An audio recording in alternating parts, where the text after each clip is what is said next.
দুপুর গড়িয়ে বিকেল হতে পারে বৃষ্টি। বিরামহীন গুড়ি গুড়ি বৃষ্টি উপেক্ষা করেই রাজধানীর মানিক মিয়া এভিনিউতে নামে জনতার ঢল। ছাত্র জনতার রক্তের উপর দাঁড়িয়ে যে অভ্যুত্থান হয়েছিল 1 বছর আগের ৩৬ জুলাইয়ে 5 আগস্ট, তার বর্ষপূর্তিতে জড়ো হয়েছেন তারা।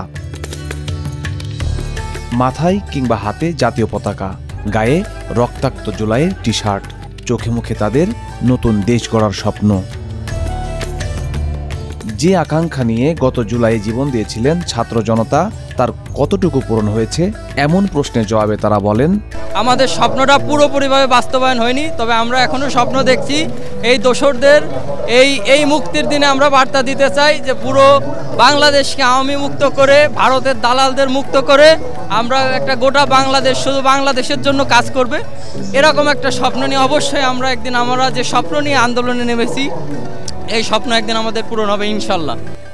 বাংলাদেশে কোনো পরিবর্তন হয় নাই। আগে যে বাংলাদেশ ছিল এই বাংলাদেশে আছে।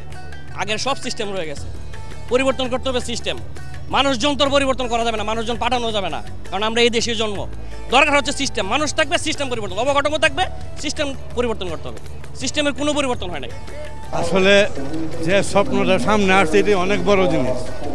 একটা পরিবর্তিত সমাজ আমাদের প্রত্যাশা, এবং আমরা দৃঢ়ভাবে বিশ্বাস করি এই ৭১-এর মহান মুক্তিযুদ্ধ এবং ২৪-এর বিপ্লব, দুটার সম্মিলিত যে গতিধারা তৈরি হয়েছে, তার মধ্য দিয়ে দেশের পরিবর্তিত দেশ আমরা পাবো, যেখানে জুলুম, অত্যাচার, নিপীড়ন, চাঁদাবাজি, সকল প্রকার অবিচার অত্যাচারের অবসান হবে এবং সত্যিকার অর্থে আমরা একটা কল্যাণকামী একটা রাষ্ট্র প্রতিষ্ঠা করতে সক্ষম হব।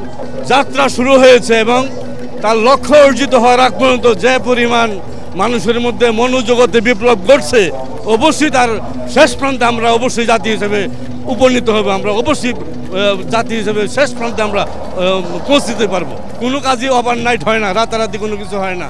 তার জন্য ধারাবাহিক একটা গতির প্রয়োজন। সেই গতিতে আমরা পড়ছি এবং এই গতি দিয়ে ভবিষ্যতে যদি কেউ আবার কোনো অন্যায় অবিচার করতে চায়, তারাও তাদের মতো নিক্ষিপ্ত হবে।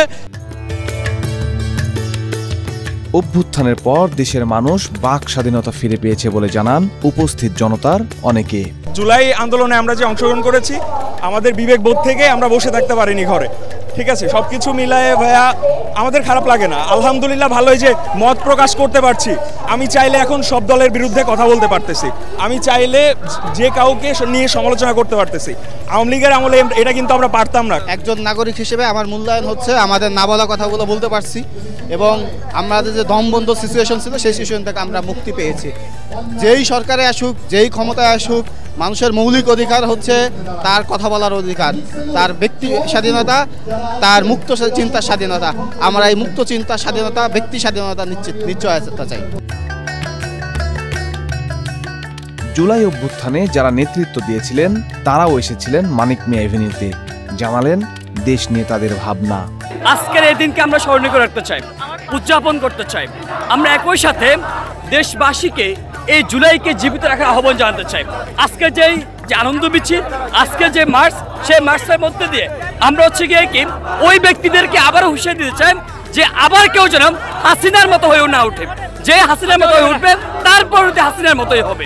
একটা যায় তো তিনটা আসে। যখন এই পরিস্থিতি বাংলাদেশে, এইটা যে গোটা পৃথিবীর বুকে একটা আলাদা নজির তৈরি করছে, এই নজিরটাকে আমরা যেন আরো ইতিবাচকভাবে বিশ্বের বুকে আমরা এটাকে দাঁড় করাতে পারি, সেটাই আমাদের প্রত্যাশার জায়গা। 4 বছরের শিশু থেকে শুরু করে ছাত্র, শ্রমিক ও জনতা যে অভ্যুত্থানে জীবন দিয়েছেন, তাদের আত্মত্যাগের উপর দাঁড়িয়ে দেশ হবে নাগরিক মর্যাদার, এমনটি প্রত্যাশা সাধারণ মানুষের।